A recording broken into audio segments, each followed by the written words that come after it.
Welcome back to my channel place classes. Dear friends, आपका अपने channel place classes में स्वागत है। आज के वीडियो लेक्चर में आप कक्षा 10 गणित इकाई 1 संख्या पद्धति वास्तविक संख्याओं का प्रश्नावली 1.2 पढ़ेंगे। 1.2 में दिए गए सभी क्वेश्चंस को हल करेंगे, उनको सीखेंगे कि कैसे हम इन क्वेश्चनों को हल कर सकते हैं, इनके रूल्स क्या हैं। तो डियर फ्रेंड्स, जैसे कि आप देख रहे हैं आपके सामने स्क्रीन पर प्रश्नावली 1.1 का क्वेश्चन नंबर 1 है और ये क्या कह रहा है, निम्नलिखित संख्याओं को आभाज्य गुणनखंडों के गुणनफल के रूप में व्यक्त कीजिए। जो संख्याएं ये नीचे लिखी हुई हैं इनके आभाज्य गुणनखंड लिखना है। क्या लिखना है? आभाज्य गुणनखंड। और ये बहुत ही आसान टॉपिक है क्योंकि आप इसे कक्षा 4-5 से ही शुरू कर देते हैं संख्याओं के आभाज्य गुणनखंड करना। जब आप एलसीएम पढ़ते हैं, एचसीएफ पढ़ते हैं, वहीं पर आप संख्याओं के आभाज्य गुणनखंड करना सिखाया जाता है। तो आप इनके आसानी से आभाज्य गुणनखंड कर सकते हैं। अब देखिए डियर फ्रेंड्स, कैसे करेंगे। तो नंबर 1 डालिए और यहाँ डाल दीजिए हल और लिख दीजिए आभाज्य गुणनखंड। आभाज्य गुणनखंड, ठीक है। किसके? पहली संख्या को करें नंबर 1 के। तो ये 140 है, इसका आभाज्य गुणनखंड कीजिए। 2 से भाग देंगे तो आएगा 70, फिर 2 से भाग देंगे तो आ जाएगा 35। अब 2 का भाग नहीं जाएगा, ना 3 का भाग जाएगा, ना 4 का। 5 का भाग देंगे तो आ जाएगा 7 और फिर 7 का भाग देंगे तो आ जाएगा 1। आभाज्य गुणनखंड करते समय सबसे पहले आपको सबसे छोटी संख्या लेना है। अब सबसे छोटी संख्या है क्या? 1 है। तो 1 से सभी संख्याओं में भाग जाता है, 1 से नहीं देंगे, 2 से देंगे। 2 का भाग जा रहा है तो 2 से देंगे, नहीं जा रहा है तो 3 से देंगे, नहीं जा रहा है तब 4 का देंगे। इस प्रकार से आप चलेंगे। सबसे पहले सबसे छोटी संख्या, जब उससे भाग ना जाए तो आगे बढ़ेंगे, अन्यथा ऐसा नहीं करेंगे। जैसे देखिए, मैंने पहले 2 से भाग दिया, फिर 2 से भाग दिया। अब 2 का भाग इसमें नहीं जाएगा, 3 का भी नहीं जाएगा, 4 का नहीं जाएगा तो 5 का दिया। अब ये आ गया 7। 7 में केवल 7 का भाग जाएगा और किसी का नहीं जाएगा तो 7 का भाग दिया। अब इसी को आपको यहाँ नीचे लिख देना है। क्या लिख देना है? 140 बराबर लिख देना 2 गुणे 2 गुणे 5 गुणे 7। यही आपको काम करना है। ये हो गया आभाज्य गुणनखंडों के गुणनफल के रूप में। तो ये हो गया। ऐसे आपको दूसरी संख्या भी कर लेना है। यहाँ नंबर डाल दे रहे हैं 2 और लिख दे रहे हैं हल, और यहाँ भी आप कर दीजिए आभाज्य गुणनखंड। आभाज्य गुणनखंड, तो आभाज्य गुणनखंड कर दीजिए। दूसरी संख्या का आपका 156 है, ठीक है। 156 में 2 का भाग दीजिए तो आपका आ जाएगा 7 दूना 14, 8 दूना 16, 78 आ गया। फिर 2 का भाग दीजिए तो 3 दूना 6 और 9 दूना 18। अब देखिए 2 का भाग नहीं जाएगा, तो 2 का भाग नहीं जाएगा तो किसका जाएगा? 3 का, तो आ जाएगा 13। फिर नहीं जाएगा ना 1 2 3 4 5 6 7 8, किसी के नहीं जाएगा सिवाय 13 के, तो 13 से भाग दे देंगे तो आ जाएगा 1। यहाँ पर आ गया 156 इक्वल टू 2 गुणे 2 गुणे 3 गुणे 13, ठीक है। तो इस तरह से आप इनको कर सकते हैं, बहुत ही आसान है। अब क्वेश्चन नंबर 3 देखेंगे। यहाँ पर मैं लिख रहा हूँ क्वेश्चन नंबर 3। डालेंगे हल और लिखेंगे आभाज्य गुणनखंड। आभाज्य गुणनखंड, ठीक है। आभाज्य गुणनखंड लिख दीजिए। कौन सी संख्या है? 3825।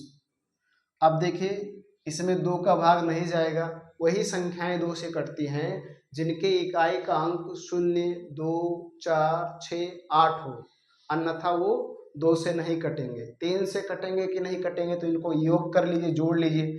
5 और 2 7 और 8 15 और 3 18। 18 में 3 का भाग जा रहा है, मतलब ये संख्या 3 से कट जाएगी। तो 3 से भाग दीजिए तो 3 एकम 3, 3 दूना 6, ये यहाँ पर 2 बच गया, हो गया 7 त्रिक 21, 5 तिहाई 15। इसमें देखिए 3 का भाग जा रहा है कि नहीं जाएगा। 7 5 12 3 15 हो गया, 3 से दीजिए तो आ गया आपका 4, 3 दूना 6 और 3 बचे 15। अब देखिए इसमें 3 का भाग नहीं जाएगा, तब किसका भाग जाएगा? 5 का। तो 5 का भाग दीजिए, तो 5 अट्ठे 40 और 5 25, ठीक है। अब फिर इसमें 5 का भाग देंगे तो यहाँ आ जाएगा 17, ठीक है। और फिर 17 से केवल 17 में भाग दे सकते हैं और किसी से नहीं, तो आ गया 1। यहाँ आ गया 3825 बराबर 3 गुणे 3 गुणे 5 गुणे 5 गुणे 17, ये इसके होंगे आभाज्य गुणनखंड, ठीक। इसी प्रकार से क्वेश्चन नंबर 4 को कीजिए। तो यहाँ क्वेश्चन नंबर 4 डालिए और हल डालिए और लिख दीजिए आभाज्य गुणनखंड, आभाज्य गुणनखंड, ठीक है। तो कीजिए, कितना है? 5005, 1 से भाग सॉरी 2 से ना जाएगा, ना 3 से, ना 4 से, 5 से भाग जाएगा। 5 से भाग दीजिए तो आपका आ जाएगा 5 एकम 5, 5 शून्य शून्य, यहाँ आ गया 1, आ गया आपका 1001। क्या आ गया? 1001। अब इसको चेक करना ये किस संख्या से कटेगा, इसको हम किस संख्या से काट सकते हैं, ये अब देखना है कि किस संख्या से कटेगा, 1 से 2 से 3 से कटेगा कि नहीं कटेगा। तो अब ये संख्या आपका कटेगा 7 से, आप इसको ट्राई कर सकते हैं। तो हो जाएगा 7 एकम 7, ध्यान से देखिएगा, 3 बच गया, 7 चौक 28, फिर आपका कितना था देखिए 3, फिर 2 बच गया, फिर 7 त्रिक 21, ये हो गया। अब क्या इसमें 7 का भाग जाएगा? तो नहीं जाएगा। अब किसका भाग जाएगा? तो आप किसका जाएगा? 11 का भाग। तो 11 एकम 11 और 11 तियां 33, और अब ये कटेगा केवल 13 से और किसी से नहीं कटेगा। तो इसके अभाज्य गुणनखंड होंगे 5005 के अभाज्य गुणनखंड होंगे 5 गुणे 7 गुणे 11 गुणे 13। इस तरह से आपको इनको लिखना है।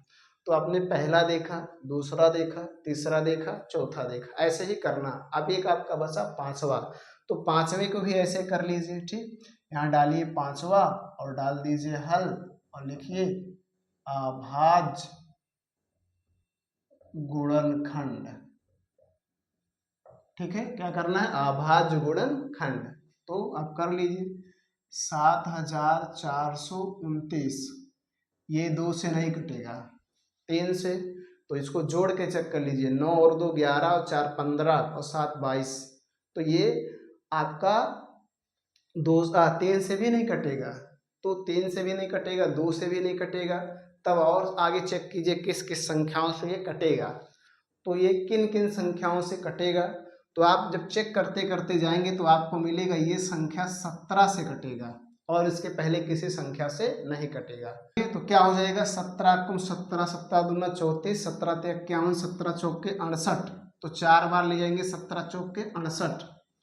68 को 74 में से घटाएंगे तो बच जाएगा 6, ये हो गया 62, तो हो गया 17 तियां 51, 17 तियां 51, फिर 11 बच गया और ये हो गया 119, 17 सत्ते 119, इतना आ जाएगा, ठीक है।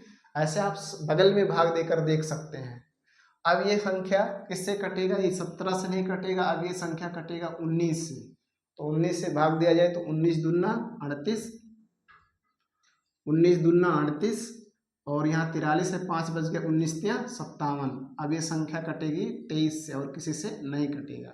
तो इस प्रकार से 7429 का जो अभाज्य गुणनखंड होगा वो 17 गुणे 19 गुणे 23 होगा। इस तरह से हम किसी भी संख्याओं के अभाज्य गुणनखंड करेंगे, ठीक। तो इस तरह से आप आसानी से ऐसे संख्याओं के अभाज्य गुणनखंड लिख सकते हैं, कोई कठिन नहीं है, बहुत ही आसान है। डियर फ्रेंड्स, आप सभी के सामने क्वेश्चन नंबर 2 है। क्वेश्चन नंबर 2 देखिए क्या है, पूर्णांकों के निम्नलिखित युग्मों, युग्म मीन्स होता है जोड़ा। देखिए दो दो संख्याएं दी है, 26 91, 510 92, 336 और 54, तो इसलिए युग्मों लिखा है। युग्म मीन्स जोड़ा, दो जब हो तब उसे युग्म कहा जाता है। कि एचसीएफ और एलसीएम ज्ञात कीजिए तथा इसकी जांच कीजिए कि दो संख्याओं का गुणनफल बराबर एचसीएफ और एलसीएम होता है, एचसीएफ गुणे एलसीएम होता है, मतलब दोनों संख्याओं, इन दोनों संख्याओं का गुणा करेंगे और फिर इनका जो एचसीएफ और एलसीएम आया है वो क्या होगा? बराबर होगा। इस चीज को आपको जांच करना है, ठीक है। तो सबसे पहले क्या कीजिए, इनके एचसीएफ और एलसीएम निकाल लीजिए। तो नंबर 1 डालिए और यहाँ लिखिए हल। अब यहाँ एचसीएफ और एलसीएम निकालने की किसी विधि का वर्णन नहीं है, मतलब कि कौन से विधि का प्रयोग करके हमें एचसीएफ और एलसीएम निकालना है।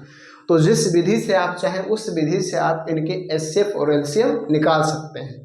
तो मैं आपको इनको आभाज्य गुणनखंड विधि द्वारा एचसीएफ और एलसीएम निकालना बताऊंगा। तो लिखेंगे आभाज्य गुणनखंड विधि से, आभाज्य गुणनखंडन विधि से, विधि से लिखें या विधि द्वारा। तो सबसे पहले इनके आभाज्य गुणनखंड कर लीजिए। तो 26 है, 26 का कर लीजिए, 2 से काटेंगे आ जाएगा 13, फिर 13 13 से ही कटेगा आ गया 1। ऐसे 91 है, किससे कटेगा 7 से, तो आ गया 13 और फिर 13 से काटेंगे आ गया 1। अब इनको यहाँ लिख दीजिए 26 बराबर 2 गुणे 13 और 91 बराबर 7 गुणे 13। ठीक है। अब इनके सबसे पहले आप निकाल लीजिए एचसीएफ। तो एचसीएफ का रूल क्या कहता है, जो कॉमन होगा वही लिखा जाएगा। तो देखिए इसमें 7 है लेकिन इसमें नहीं है, इसमें 2 है लेकिन इसमें नहीं है, इसमें 13, इसमें भी 13, तो ये क्या आएगा एचसीएफ 13। ठीक। एलसीएम निकाल लीजिए। तो एलसीएम का क्या रूल है, जो लिखो, जो है वो भी लिखो और जो ना है वो भी लिखो। तो देखो इसमें 2 है लेकिन इसमें नहीं है, लिख लेंगे। इसमें 7 है लेकिन इसमें नहीं है, इसे भी लिख लेंगे। इसमें 13, इसमें भी 13 है तो इसे भी लिख लेंगे। है तब भी लिखो और ना है तब भी लिखो। ठीक है। अब इनका गुणा कर लीजिए। तो जब आप गुणा करेंगे तो 13 सते 91, 91 में 2 का गुणा करेंगे तो 2 एकम 2, 9 दूना 18, 182 आ जाएगा। तो ये आपका आ गया एचसीएफ और ये आ गया एलसीएम। तो आपने एचसीएफ और एलसीएम ज्ञात कर लिया। अब आपको जांच करना है। तो यहां लिख दीजिए जांच। क्या लिख दीजिए, जांच। जांच क्या करना है वो पॉइंट लिख दीजिए, 2 संख्याओं का गुणनफल बराबर HCF इंटू LCM, इनकी जांच करना है। तो वो 2 संख्याएं कौन कौन है, वो 2 संख्याएं आपके 26 है और 91। तो इधर लिख दीजिए 26 गुणे 91 और इधर लिख दीजिए इनके एचसीएफ। तो इसका एचसीएफ है 13 और एलसीएम है 182। अब इन दोनों का गुणा कीजिए और इन दोनों का गुणा कीजिए, ये चेक करना है क्या दोनों के मान बराबर हैं। तो आप 26 और 91 का गुणा कर लीजिए। तो 6 एकम 6 और 2 एकम 2, 9 का गुणा करेंगे तो 9 छक 54 के 4, 9 दूना 18, 5 23। तो यहाँ आ गया 6 6 3 2, इतना आ गया, यानी ये आ गया 2366। इधर का भी गुणा करके देख लीजिए। 182 में 13 का गुणा कीजिए तो 3 दूना 6, 8 त्रिक 24 के 4, 3 अक्कम 3 1 5, यहाँ हो गया 2, यहाँ हो गया 8, यहाँ हो गया 1। अब लिखेंगे यहाँ 6, यहाँ 6, यहाँ 8 5 13 के 3, 1 1 2, यहाँ भी वही चीज आ गया, यानी 2366। ये आपका हो गया मतलब जांच हो गया, प्रूव्ड आप लिख सकते हैं कि सही है। ठीक। तो इस तरह से इनके भी करना है और इसके भी करना है। तो पहला आपने देख लिया, अब दूसरा भी देखिए, ऐसे आपको दूसरे को भी करना है। आभाज्य गुणनखंडन विधि द्वारा या से, चाहे से लिखे या द्वारा, बात एक ही है। आभाज्य गुणनखंडन विधि से। तो यहाँ 510 है तो 510 के आभाज्य गुणनखंड कीजिए। 2 से काटिए तो 2 दूना 4 और 5 दूना 10, फिर 5 दूना 10, फिर 2 से कटेगा नहीं, 3 से चेक कर लीजिए, 3 से कट जाएगा। तो 3 से काटिए तो 8 3 24 और 5 3 15। अब ये 3 से भी नहीं कटेगा, 5 से कटेगा तो 5 से काट दीजिए तो आ गया 17 और फिर 17 से काट दीजिए आ गया 1। ऐसे आप 92 का भी कर लीजिए। 2 से काटेंगे तो आ जाएगा 4 दूना 8, 6 दूना 12 46, फिर 2 से काट दीजिए आपका आ जाएगा 23। अब 23 से ही कटेगा और किसी से नहीं कटेगा। यहाँ लिख दीजिए 510 बराबर आया 2 गुणे 3 गुणे 5 गुणे 17 और 92 बराबर आया आपका 2 गुणे 2 गुणे 23। इनके एचसीएफ निकाल लिए। तो एचसीएफ जो कॉमन होगा वही होगा। तो देखिए इसमें 2 है, इसमें 2 तो 2 लिख लेंगे, इसमें 2 है लेकिन नहीं है, इसमें 3 है नहीं है, तो अब नहीं लिखा जाएगा। एचसीएफ 2 आ गया। एलसीएम निकालिए। एलसीएम जो होगा वो भी लिखेंगे, जो नहीं होगा वो भी। तो 2 इसमें है, 2 भी लिखेंगे। इसमें 2 है लेकिन इसमें नहीं है, फिर भी लिख लेंगे। इसमें 3 है, इसमें नहीं है, फिर भी लिख लेंगे। इसमें 5 है, इसमें नहीं है, फिर भी लिख लेंगे। इसमें 17, इसमें नहीं है, फिर भी लिख लेंगे। इसमें 23 है, इसमें नहीं है, फिर भी लिख लेंगे। है तब भी लिखेंगे और नहीं है तब भी लिखेंगे। अब इनका आपको करना है गुणा। गुणा करने पर जो आएगा उसको लिख देना है। तो इनके आप गुणा करेंगे तो आपको मिलेगा 23,460। आप गुणा करके चेक कर सकते हैं, उसके बाद लिखिएगा। इसके जब गुणा करेंगे तो आपको मिलेगा 23,400। जब इसके आप गुणा करेंगे तो आपको मिलेगा 23,460। तो आपने एचसीएफ भी निकाल लिया, एलसीएम भी निकाल लिया, ठीक है। अब क्या करना है आपको, जांच। तो यहाँ लिख दीजिए जांच, और जांच में उस लाइन को लिखिए, 2 संख्याओं का गुणनफल बराबर HCF इंटू LCM। तो 2 संख्याएं वो कौन कौन से हैं? एक है आपका 510, तो 510 लिख दीजिए, और गुणे दूसरा है 92, तो 92 लिख दीजिए, बराबर HCF आपका 2 है और LCM आपका 23,460 है। 510 और 92 का गुणा कर लीजिए। देखिए मैं यहाँ पर कर रहा हूँ 510 और 92 का, तो 2 शून्य 0, 2 एकम 2, 2 पचे 10, 9 शून्य 0, 9 एकम 9, 9 पचे 45। क्या आ गया? 0 2 9 4 5 1 6 और 4, इतना आ गया 46,920। 46,920। और इधर करेंगे तो 2 शून्य 0, 2 छक 12, 4 दूना 8 1 9, 3 दूना 6, 2 दूना 4, इधर भी उतने आ गया। इसका मतलब आपके एचसीएफ और एलसीएम सही है। तो इस तरह से आप इनको हल कर सकते हैं, सरल कर सकते हैं। ऐसे आपका क्वेश्चन नंबर 3 है। इस क्वेश्चन नंबर 3 को आप स्वयं ऐसे सरल कीजिएगा और चेक कीजिएगा क्या आप इसको सरल कर सकते हैं या नहीं कर सकते हैं। ठीक फ्रेंड्स, आप सभी के सामने क्वेश्चन नंबर 3 है। अभाज्य गुणनखंडन विधि द्वारा निम्नलिखित पूर्णांकों के एचसीएफ और एलसीएम ज्ञात कीजिए। इसके क्या निकालने हैं? एचसीएफ और एलसीएम, लेकिन कौन से विधि से? अभाज्य गुणनखंडन विधि द्वारा। यहाँ विधि लिखा हुआ है। जब क्वेश्चंस में किसी विधि को लिखा गया हो कि इस विधि से इसको ज्ञात करना है, तब आप उसी विधि से उस क्वेश्चंस को हल कीजिए, अन्यथा आपको एग्जाम में मार्क्स नहीं मिलेंगे। ठीक है, तो आपको क्या करना है? अभाज्य गुणनखंडन विधि द्वारा ज्ञात करना है। तो नंबर 1 डालिए और लिख दीजिए अभाज्य गुणनखंडन विधि द्वारा। हल डालिए और लिखिए अभाज्य गुणनखंडन विधि द्वारा। अभाज्य गुणनखंडन विधि द्वारा। ठीक, तो इसके अभाज्य गुणनखंड कर लीजिए। 12 के कीजिए तो 2 से काटेंगे आपका 6 मिलेगा, फिर 2 से भाग देंगे आपको 3 मिलेगा, फिर 3 से भाग देंगे आपको 1 मिलेगा। ऐसे 15 के कर लीजिए। 2 से भाग जाएगा नहीं, 3 से भाग दीजिए तो आपको 5 मिलेगा, 5 से भाग दीजिए तो आपको 1 मिलेगा। ऐसे 21 के कर लीजिए। 3 से भाग देंगे आपको तो 7 मिलेगा, 7 से भाग देंगे तो आपको 1 मिलेगा। यही लिख लीजिए। 12 का मान आया है 2 गुणे 2 गुणे 3। 15 का मान आया है 3 गुणे 5, और आपका 21 का मान आया है 3 गुणे 7। अब आपको एचसीएफ निकालना, तो एचसीएफ निकाल लीजिए। एचसीएफ में वही लिखेंगे जो कॉमन होगा। कॉमन मतलब सभी में होगा। देखिए इसमें भी 3 है, इसमें भी 3 है, इसमें भी 3, तो एचसीएफ हो गया 3। एलसीएम निकाल लीजिए। एलसीएम में मैंने क्या कहा कि जो है उसे भी लिखो, जो नहीं है उसे भी लिखो। जैसे देखो इसमें 2 है लेकिन इसमें नहीं है, लेकिन लिखा जाएगा 2 गुणे 2।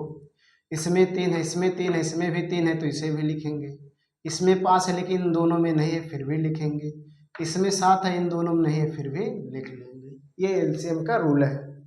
अब गुणा कर लीजिए तो हो जाएगा 7 पचे 35, 35 तिया 105, 105 दुना 210 और 210 दुना हो जाएगा 420। तो आपका आ गया एलसीएम 420। इस तरह से आप इनके एचसीएफ और एलसीएम निकाल सकते हैं अभाज्य गुणनखंड विधि द्वारा। ऐसे आप दूसरे को भी कर लीजिए। तो नंबर 2 डालिए और हल डाल दीजिए और फिर लिख दीजिए अभाज्य गुणनखंडन विधि द्वारा, अभाज्य गुणनखंडन विधि द्वारा, द्वारा लिखे या से बात एक ही है, ठीक है। इसके भी अभाज्य गुणनखंड कीजिए 17 का, तो 17 एक ऐसी संख्या जो 17 से ही कटेगा और किसी से नहीं। इसी प्रकार का 23 भी आपकी एक ऐसी संख्या जो 23 से ही कटेगा और किसी से नहीं। इसी प्रकार से आपका 29 एक ऐसी संख्या जो 29 से ही कटेगा और किसी से नहीं कटेगा। तो यहाँ पर आप लिख दीजिए क्या, आप ध्यान से लिखिएगा, 17 बराबर क्या होगा, 17 गुणे 1 आप लिख सकते हैं। 23 बराबर आपका क्या होगा, 23 गुणे 1 लिख सकते हैं। और 29 बराबर आपका क्या होगा, 29 गुणे 1 लिख सकते हैं। तो HCF बराबर क्या हो जाएगा, देखिए सभी में कॉमन क्या है 1, तो इसका HCF होगा 1।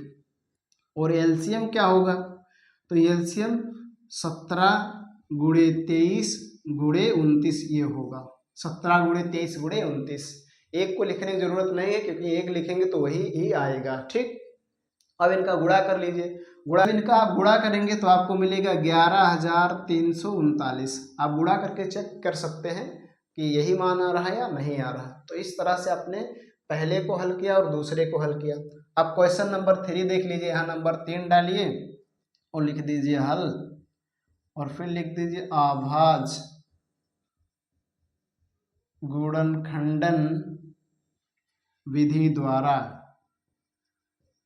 अभाज्य गुणनखंडन विधि द्वारा, अभाज्य गुणनखंडन विधि द्वारा। तो अभाज्य गुणनखंडन विधि द्वारा 8 के अभाज्य गुणनखंड कीजिए, 2 से काटेंगे 4, फिर 2 से 2 और फिर 2 से काटेंगे 1। ऐसे 9 को कर दीजिए, 3 से भाग देंगे तो 3 आएगा, फिर 3 से भाग देंगे 1। ऐसे 25 को कर दीजिए, 5 से भाग देंगे तो 5 आएगा, फिर 5 से भाग देंगे 1। यहाँ लिख दीजिए क्या होगा, 8 बराबर हो जाएगा 2 गुणे 2 गुणे 2, 9 बराबर हो जाएगा 3 गुणे 3, और 25 बराबर हो जाएगा 5 गुणे 5। अब यहाँ पर देखना है आपको HCF लिखना, तो HCF, HCF में जो कॉमन होता है उसी को लिखा जाता है। इनमें देखेंगे तो कोई कॉमन नहीं, तो जब कोई कॉमन ना हो तो एक कॉमन होता है। क्या कॉमन होता है, एक, ठीक है, एक हमेशा होगा। जब किसी के HCF में कुछ कोई संख्या ना मिले तो उसका HCF हमेशा एक होता है, ठीक है। इसी प्रकार से LCM निकाल लेंगे, तो LCM में देखिए 2 है 3 बार, फिर 3 है 2 बार, और फिर 5 है 2 बार। इनका गुणा कर लीजिए, जो आएगा आपका LCM होगा। तो गुणा किया जाए, 5 25, 25 तियाँ 75, और 75 तियाँ आपका हो जाएगा 225, 225 दूना हो जाएगा 450, 450 दूना हो जाएगा 900, 900 दूना हो जाएगा 1800, तो आ गया 1800। ये इसके होंगे LCM, ठीक है। सामने क्वेश्चन नंबर 4 है, ये देखेंगे क्वेश्चन नंबर 4, ये क्वेश्चन नंबर 5 है। सबसे पहले आप क्वेश्चन नंबर 4 को देखेंगे। क्या कह रहा है कि HCF 306 और 657 का HCF 9 दिया है। कह रहा है LCM बताइए, 306 और 657 का LCM क्या होगा। तो जो दिया है उसको लिख दीजिए, पहले हल डालिए और हल डालने के बाद लिख दीजिए दिया है, दिया है। क्या दिया है, HCF ऑफ 306 एंड 657, इसके HCF दिए, इसके HCF दिया है 9। क्या दिया है, 9।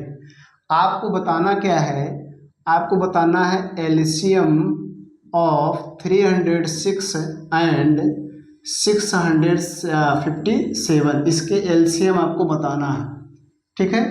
तो इसके LCM बताने के लिए बहुत ही आसान नियम है। क्या आसान नियम है, आपने पढ़ा होगा डियर फ्रेंड्स कि पहली संख्या गुणे दूसरी संख्या, मैं इसको शॉर्ट में लिख रहा हूँ, ये बराबर होता है HCF इंटू LCM। मतलब अगर दो संख्याएं दी हैं तो उन दोनों संख्याओं का गुणनफल जो होगा वो HCF और LCM के बराबर होगा। यदि आपको LCM निकालना है तो LCM बराबर हो जाएगा पहली संख्या गुणे दूसरी संख्या बटे HCF, और अगर आपको HCF निकालना है तो HCF बराबर हो जाएगा पहली संख्या गुणे दूसरी संख्या बटे LCM। तो इस रूल्स पे अगर लिखा जाए तो LCM बराबर होगा पहली संख्या, पहली संख्या आपका है 306 गुणे दूसरी संख्या आपका है 657 और बटे HCF का मान आपका है 9, तो 9 लिख देंगे। अब इन्हीं को सरल कर लीजिए, आ जाएगा। इस 9 से इसको भाग दीजिए तो 9 सत्ते 63, यहाँ 2 बच गया, 9 त्रिक 27। ठीक, तो आपका क्या आया, आपका आ गया 306 गुणे 73। इसमें गुणा कर लीजिए, 306 में 73 का गुणा कीजिए, 3 छक 18, 3 त्रिक का 9, 7 छक 42 और 7 त्रिक 21, यहाँ आ जाएगा 8, यहाँ पर 3, यहाँ पर 3, यहाँ पर 2 और यहाँ पर 2, ये आपका आ गया 22,338, ये आपका मान हो जाएगा। तो इस तरह से आप किसी भी संख्या का HCF या LCM निकालना हो या पहली संख्या गुणे दूसरी संख्या निकालना हो तो आसानी से निकाल सकते हैं। ये सूत्र है, पहली संख्या गुणे दूसरी संख्या बराबर HCF गुणे LCM। अब आपको पहली संख्या निकालना है तो पहली संख्या बराबर हो जाएगा HCF गुणे LCM बटे दूसरी संख्या, दूसरी संख्या निकालना है तो HCF गुणे LCM बटे पहली संख्या। अगर आपको HCF निकालना है तो पहली संख्या गुणे दूसरी संख्या बटे LCM होगा, और अगर आपको LCM निकालना है तो LCM बराबर होगा पहली संख्या गुणे दूसरी संख्या बटे HCF। तो इस पर आप आसानी से इसको ऐसे क्वेश्चंस के हल कर सकते हैं, जब आपको ऐसे क्वेश्चंस हल करना रहे तब। बहुत ही आसान तरीका है। अब डियर फ्रेंड्स, आप देखेंगे क्वेश्चन नंबर 5। क्वेश्चन नंबर 5 में क्या कहा जा रहा है, क्वेश्चन नंबर 5 में क्या कहा जा रहा है, कह रहा है जांच कीजिए कि क्या किसी प्राकृत संख्या n के लिए किसी संख्या 6 घात n अंक शून्य पर समाप्त हो सकती है। ऐसे ही क्वेश्चंस आपने उदाहरण नंबर 5वां आपने देखा है कि उदाहरण नंबर 5 में क्या दिया था, वहां दिया था 4 घात n ऐसा दिया था, और यहाँ पर दिया है 6 घात n ऐसा दिया है। तो इस क्वेश्चन और इस क्वेश्चन को रूल जो है सेम है, वैसे ही इसको सरल करेंगे जैसे इसको किए थे। ठीक है, तो क्या करेंगे, हल डालिए और कुछ बातें लिखनी है वो लिख दीजिए। तो हल डाल दीजिए, यहाँ लिखेंगे हल, और हल डालने के बाद क्या लिखना है, यदि किसी n के लिए संख्या 6 घात n शून्य पर समाप्त होगी तो वह 5 से विभाज्य होगी, मतलब उसमें 5 का भाग विभाज्य होगी, मतलब उसमें 5 का भाग जाना चाहिए। अर्थात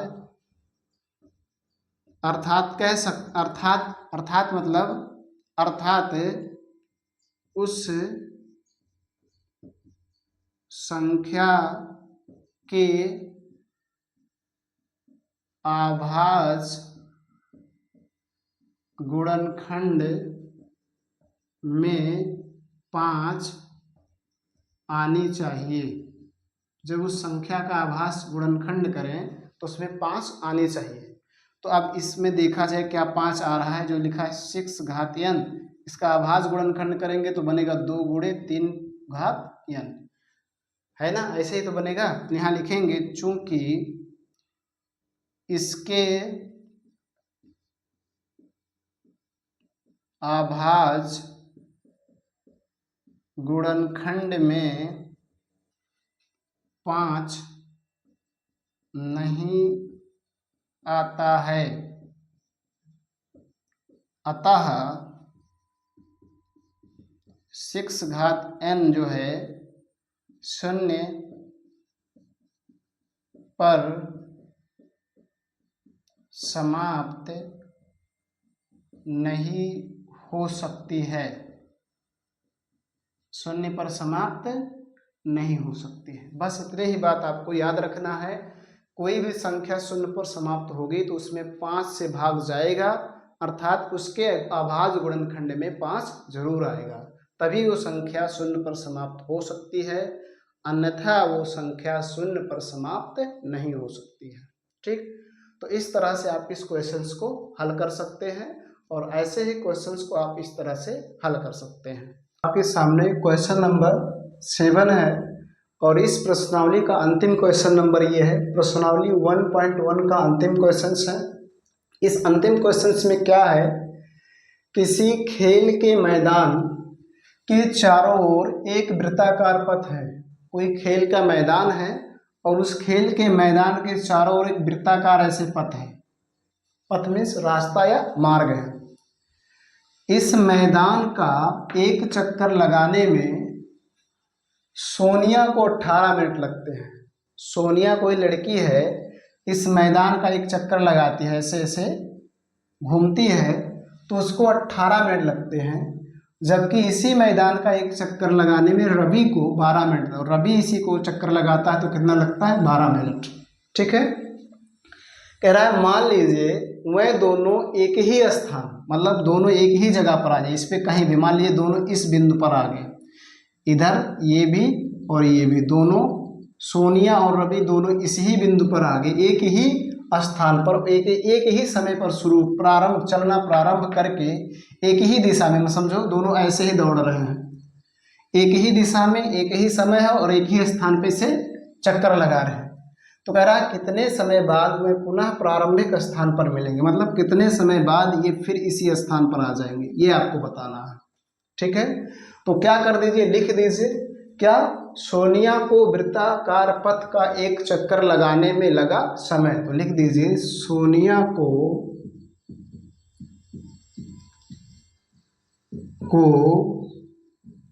वृत्ताकार पथ का एक चक्कर लगाने में